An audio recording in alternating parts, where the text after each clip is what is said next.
ऐसा पहली बार नहीं हो रहा जब अरविंद केजरीवाल ही कह रहे हैं जी हमारे एमएलए खरीदे जा रहे हैं, हमारे काउंसलर खरीदे जा रहे हैं, हमारे हर चुनाव से पहले देख लीजिए आप, म्युनिसिपैलिटी का चुनाव हो, विधानसभा का चुनाव हो, लोकसभा का चुनाव हो, सेम स्ट्रैटेजी है, सेम स्टोरी है, सेम स्क्रिप्ट है, बस एक्टर बदल जाता है। ये कहानी कभी संजय सिंह शुरू करते हैं, कभी आतिशी शुरू करती हैं, कभी वो भारद्वाज जी शुरू करते हैं, तो कभी केजरीवाल जी शुरू करते हैं। क्योंकि अब केजरीवाल जी ऑलरेडी डेंटेड है, सीएम चेहरा है नहीं, बेल पर बाहर है, तो इस बार उन्होंने संजय सिंह को आगे कर दिया। भाई एक तरफ तो अरविंद केजरीवाल कहते हैं वो बहुमत से सरकार बना रहे हैं, वो तो बड़े कॉन्फिडेंट हैं, उनका अपना सर्वे जो बार बार टीवी पर वो बोलते रहते हैं, कह रहे हैं हम तो बड़ी मेजोरिटी से जीत रहे हैं। दूसरी तरफ वो इतनी डरी हुई बात कर रहे हैं। भाई इसमें से दो ही पक्ष है, या तो आप हार रहे हो बुरी तरह से या तो जीत रहे हो। तो पहली बात तो आप तय करो कि आपके मन में क्या है। भाई हम उस पार्टी से बात कर रहे हैं जो एआई जनरेटेड भीमराव साहब अंबेडकर जी का वीडियो बना लेता है, जिसमें खुद केजरीवाल जी को आशीर्वाद दिलवा रहा है। क्या आप उस पार्टी से ये उम्मीद नहीं करोगे कि उनके खुद के ही नंबर होंगे और उनका खुद का ही प्रोपेगेंडा होगा? इनका मानना क्या है कि छोड़ो ना, चुनाव में बस बहाना बनाते हैं, प्रोपेगेंडा बनाते हैं, जब चुनाव खत्म सारी कहानी खत्म। आप देखिए इन्होंने स्वर्गीय अरुण जेटली जी के बारे में क्या कहा था, उसके बाद इन्होंने रिटर्न अपॉलॉजी मांगी, कोर्ट में बाकायदा सिग्नेचर करके आई एम सॉरी लिखा है। सेम इन्होंने नितिन गडकरी जी के केस में करा था, फिर रिटर्न अपॉलॉजी मांगी। जिस मजीठिया को ये ड्रग किंगपिन बताया करते थे उसके खिलाफ कोर्ट में जाकर के रिटर्न अपॉलॉजी मांगी है। और मैं आपको दावे के साथ कह रहा हूं इस वाले मसले में भी ये रिटर्न अपॉलॉजी मांगेंगे, साइन करके आप देख लीजिए। नमस्कार, आप देख रहे हैं द डिजिटल रिपोर्टर, मैं हूं आपके साथ अर्जुन खजूरिया। दिल्ली ही नहीं बल्कि देश की जनता इंतजार कर रही है कि दिल्ली विधानसभा चुनाव का आखिरकार नतीजा क्या रहेगा। कुछ घंटे बाकी रह गए हैं, लेकिन इसी बीच अभी आपको एक बड़ा अपडेट दे दें कि अरविंद केजरीवाल के निवास स्थान पर जो है एसीबी की टीम पहुंच गई है। जी हां, एंटी करप्शन ब्यूरो की टीम। अब आप सोच रहे होंगे आखिरकार ऐसा कैसे हो गया। दरअसल बीते 2 दिनों से आम आदमी पार्टी के नेता लगातार ये आरोप लगा रहे हैं कि बीजेपी के जो नेता हैं वो हमारे विधायकों को, हमारे प्रत्याशियों को अप्रोच कर रहे हैं, 15-15 करोड़ रुपए ऑफर किए जा रहे हैं। और इसी को लेकर के बीजेपी दूसरी तरफ कंप्लेन कर रही है, एलजी को कंप्लेन किया गया और इसी की जांच के लिए एसीबी की टीम पहुंची है। और हमारे साथ इस समय भारतीय जनता पार्टी के प्रवक्ता अजय शरावत मौजूद है, उनसे बात करेंगे। सर, आम आदमी पार्टी तो कह रही है कि रिजल्ट में कुछ घंटे बाकी रह गए हैं और बीजेपी जो है एसीबी की टीम पहुंचा दे रही है हमारे घर पर। देखिए बड़ी बात तो ये है, मुझे लगता है कि आम आदमी पार्टी वो पहली पार्टी इस देश की जो इतनी निम्न स्तर की राजनीति पर उतर आई है कि आज वो अपने बड़े पोस्टर पर भी एक इतनी बड़ी पार्टी का नाम गाली गलौज पार्टी लिख देती है। तो आप अंदाजा लगा सकते हैं, आप हमारा पोस्टर देखिए, क्या कहीं आम आदमी पार्टी के बारे में कोई अपशब्द लिखा है? लेकिन आम आदमी पार्टी को इतना शर्म नहीं है, वो अपने पोस्टर पर हमारे को गलत शब्द से लग रही है, अभद्र शब्द लिख रही है।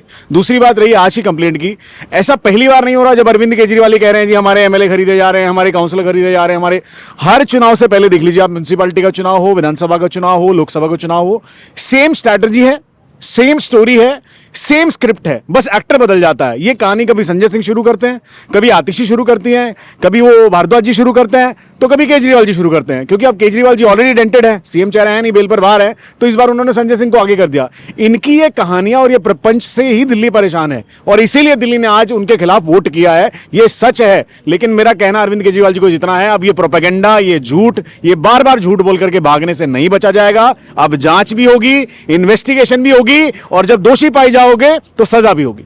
इसके अलावा कल ये आंकड़ा केवल 7 का था कि 7 विधायकों को अप्रोच किया जा रहा है। एक ही दिन के अंदर ये आंकड़ा सीधे 15 का हो गया कि अब 15 प्रत्याशियों को अप्रोच कर रही है बीजेपी। भाई एक तरफ तो अरविंद केजरीवाल कहते हैं वो बहुमत से सरकार बना रहे हैं, वो तो बड़े कॉन्फिडेंट हैं, उनका अपना सर्वे जो बार बार टीवी पर वो बोलते रहते हैं, कह रहे हैं हम तो बड़ी मेजोरिटी से जीत रहे हैं। दूसरी तरफ वो इतनी डरी हुई बात कर रहे हैं। भाई इसमें से दो ही पक्ष है, या तो आप हार रहे हो बुरी तरह से या तो जीत रहे हो। तो पहली बात तो आप तय करो कि आपके मन में क्या है। लेकिन इस तरह का प्रपंच रचना, ये प्रोपेगेंडा रचना कि ऐसा है, एक स्क्रीनशॉट दिखा देंगे, अब हमें नहीं पता भैया वो स्क्रीनशॉट तुम्हारे ही कार्यकर्ता का है, उसी पर नाम बदल के बीजेपी का पोस्टर लगा लिया है और वो वीडियो रिकॉर्डिंग करके आप दिखा दो। अगर आपको कोई संशय था, अगर आपको लगता है किसी ने आपको रीच आउट किया है, आप दावे के साथ एफआईआर करने जाते, पुलिस थाने जाते, इन्वेस्टिगेशन होती है, आप कार्रवाई के लिए आगे बढ़ते।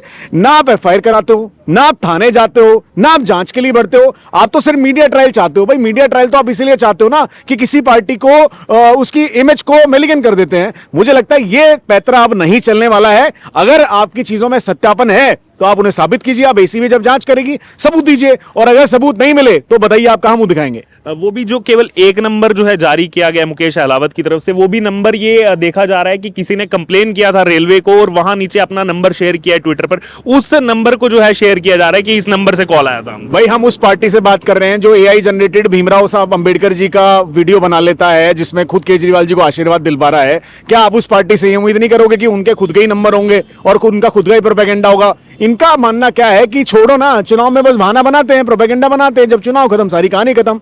आप देखिए इन्होंने स्वर्गीय अरुण जेटली जी के बारे में क्या कहा था, उसके बाद इन्होंने रिटर्न अपॉलॉजी मांगी, कोर्ट में बाकायदा सिग्नेचर करके आई एम सॉरी लिखा है।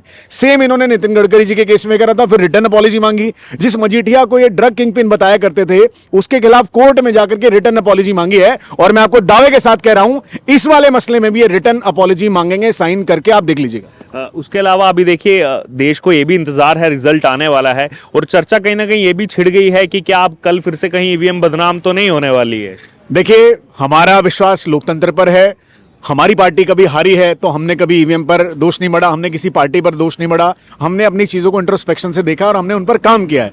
देखिए हम जनता के बीच में गए हैं, हम अपने पॉजिटिव चेहरे के साथ गए हैं, मोदी जी की नीतियों के साथ गए हैं, और जेन्युइनली दिल्ली में आज लोग त्रस्त हैं। केजरीवाल की 10 साल के कुशासन से, बर्बादी से, बदहाली से आज लोग दिल्ली में परेशान हैं। वो मोदी जी की तरफ एक उम्मीद से देख रहे हैं कि कब यहाँ आयुष्मान भारत लागू होगा, कब यहाँ की सड़कें अच्छी बनेंगी, कब यमुना साफ होगी, कब हवा ठीक होगी। तो मुझे लगता है एक बड़ी पॉजिटिव उम्मीद से उन्होंने मोदी जी की तरफ देख करके इस बार वोट किया है और डेवलपमेंट की तरफ उन्होंने वोट किया। तो मैं 400% आपको कह रहा हूं कल रिजल्ट आएगा, कल नया सूर्योदय होगा, दिल्ली बदलेगी और दिल्ली विकास की तरफ बढ़ेगी। देखिए आप भी जिस क्षेत्र के रहने वाले हैं वहां से थोड़ी दूरी पर हरियाणा बॉर्डर है, तो क्या लग रहा है आपको, क्या ऐसा वो कारण रहा, क्या आखिरी में ये जो हरियाणा वालों के लिए कहा गया या यमुना जी का जो मुद्दा उठा, क्या इससे एकदम से जो है यहाँ पर एक मेजर चेंज हो गया दिल्ली के अंदर वोटिंग डालते टाइम? नहीं देखिए बिल्कुल ना, अगर आप यमुना में जहर का एक झूठ फैलाने लगेंगे, जो हरियाणा आपको साल भर पानी देता है उसको फिर अमोनिया के लेवल के लिए कोसने लगेंगे, रादर देन आप अपनी यमुना साफ करने के, मतलब आप दूसरों को ही इल्जाम लगाते रहेंगे। भाई बारिश ना आए तो मतलब इंद्र भगवान जिम्मेदार है, बारिश आ जाए तो इंद्र भगवान ने ज्यादा बारिश कर दी, पानी छोड़ दिया तो हिमाचल वालों की गलती है, नहीं दे रहे तो हरियाणा वालों की गलती है, अरे ये मिला, अरे मतलब हर चीज में अगर किसी और की जिम्मेदारी है तो फिर आपको एक जिम्मेदार कुर्सी पर लोग क्यों बिठाएं? वो लोग आपको भगाने वाले हैं, आपके इन्हीं बहानों से अब वो परेशान हो चुके हैं और अब बदलाव की राजनीति दिल्ली में है। 400% मैं कह रहा हूं। देखिए आप हरियाणा से कितना लोग यहाँ रहता है, मेरे भी रिलेटिव खुद हरियाणा में है, बहुत सारे लोग यहाँ रहते हैं। अगर आप किसी को कहेंगे जी हरियाणा वाले हमें जहर दे रहे हैं, तो क्या आप हमारी रिश्तेदारी बना हो निशान नहीं उठा रहे हैं? मतलब जो हरियाणा आपको साल भर पानी देता है, आपने उनको थैंक यू नहीं लिखा कि देखिए आप हमें पानी देते हैं, हमारे बस की तो है नहीं कि हम झीलें बना लें, हम रिसाइकलिंग प्लांट बना लें, हम एसटीपी प्लांट चला लें, हम पानी को रिजर्व कर लें, लेकिन जो पानी दे रहा है उसको और गाली। तो मुझे लगता है इससे शर्मनाक और इससे भद्दा बयान किसी स्टेट के लिए, किसी स्टेट के लोगों के लिए नहीं हो सकता। हरियाणा वाले सारे हमारे भाई हैं और मुझे लगता है वो भी ऑफेंडेड है और दिल्ली देहात का पूरा इलाका ऑफेंडेड है, क्योंकि वहां काम की एक ईंट भी नहीं लगी है। अगर आप कम्युनिटी सेंटर देख लोगे टूटे पड़े हैं, शमशान घाट वहां टूटे पड़े हैं, रोड तो इतनी वर्ल्ड क्लास है, अगर आप चले जाएंगे तो आपको पता नहीं चलेगा खड्डे में रोड है कि रोड में खड्डा है। तो मुझे लगता है इतनी बदहाली से गांव जूझ रहे हैं, तो वो पक्का पक्का आपको रिजल्ट देंगे। जिनके लिए केजरीवाल के लिए कह रहे हैं, वो तो अभी 4 महीने पहले जब कैंपेन था वो तो कह रहे थे मैं तो हरियाणा में ही पैदा हुआ, ये तो मेरा जन्म स्थान है। भाई कोई जिस स्टेट में पैदा होगा उस स्टेट के लोगों को ये कह देगा जी ये मुझे जहर देने का काम कर रहे हैं, फिर तो मतलब आप अपने स्टेट के नहीं हो। मतलब जिस राज्य में आपका जन्म हुआ आज आपने उसी राज्य के लोगों को गाली दे दी, मतलब आपको तो शर्म से डूब के मर जाना चाहिए। मतलब आपको गर्व होना चाहिए हरियाणवी होने पे और आप शर्म करने का काम कर रहे हो। मुझे लगता है इससे भद्दा और इससे खराब बयान अरविंद केजरीवाल नहीं दे सकते थे और इसीलिए उनके खिलाफ एफआईआर हरियाणा में ही एफआईआर हुई है। हरियाणा में ही केस चलेगा और इसी केस में देख लेना रिटर्न अपॉलॉजी भी मांगेंगे, लेटर भी देंगे और जो भी कानूनी कार्रवाई उन पर होनी है वो तय होगी। एक आखिरी कमेंट, बहुत व्यस्तता है आपकी भी और इस समय प्रदेश कार्यालय के बाहर हम हैं, क्या तैयारियां चल रही हैं कल के रिजल्ट के लिए? देखिए हम बहुत होपफुल हैं, हम लोगों ने चुनाव में बड़ी मेहनत करी है, हम अपने प्रोमिसेस को लोगों तक ले जाने में कामयाब रहे हैं। अनडाउटेडली हमारे सबसे one of the top leader Modi ji ने आकर के जो यहाँ भाषण दिया उसके बाद यहाँ का माहौल अलग बदल गया और जनरली उन्होंने इस बार कहा कि इस बार दिल्ली मुझे सौंप दो और फिर देखना मैं दिल्ली को ऐसे बदल के दिखाता हूँ। तो इस पॉजिटिव संदेश के साथ जब हम लोगों के बीच में गए हैं तो उन्होंने माना है कि भैया आयुष्मान भारत हमें मिलना चाहिए। अगर 2,500 रुपये की बात हमने करी है तो उन्हें पता है कि मोदी जी ने छत्तीसगढ़ में दिया है, मध्य प्रदेश में दिया है, दिल्ली में भी देंगे। आज तक हमने जो भी मैनिफेस्टो में अपने प्रॉमिस किए हमने डिलीवर किए हैं और लोग जानते हैं कि भाजपा का दूसरा नाम ही भरोसा है। अगर हम कहते हैं तो हम करते हैं और करके दिखाएंगे, इसीलिए हम बहुत पॉजिटिव हैं। कल के चुनाव को लेकर बहुत पॉजिटिव हैं। एग्जिट पोल्स बहुत अच्छे आ रहे हैं, लेकिन मैं मानता हूं एग्जिट पोल एक ट्रेंड होता है जो बता सकता है कि कौन ऊपर जा रहा है कौन नीचे जा रहा है। एग्जैक्ट नंबर उनकी मानना हमको भी डाउट ही रहता है, लेकिन मुझे लगता है कल एक बहुत बड़े आंकड़े के साथ हम दिल्ली में सरकार बनाने जा रहे हैं। तो ये आपने सुना, हमारे साथ अजय शेरावत को, बीजेपी के स्पोक्स पर्सन है और जो आज एक राजनीतिक जो है यहाँ पर बवाल मचा हुआ है, दिल्ली में एसीबी की टीम में पहुंची है अरविंद केजरीवाल के घर पर, क्योंकि जो उन्होंने ही आरोप लगाया उसी आरोप की जांच के लिए वहां पहुंची है, लेकिन उसको लेकर भी राजनीति जो है वो यहां पर की जा रही है। बहरहाल अब देखना होगा कल रिजल्ट का दिन कैसा रहेगा और उसके बाद क्या आरोप प्रत्यारोप की राजनीति रहेगी। आपका क्या कहना है इस पर, आपकी क्या राय है, आप जरूर हमारे साथ कमेंट बॉक्स में शेयर करें और बने रहें तमाम अपडेट्स के लिए द डिजिटल रिपोर्टर के साथ।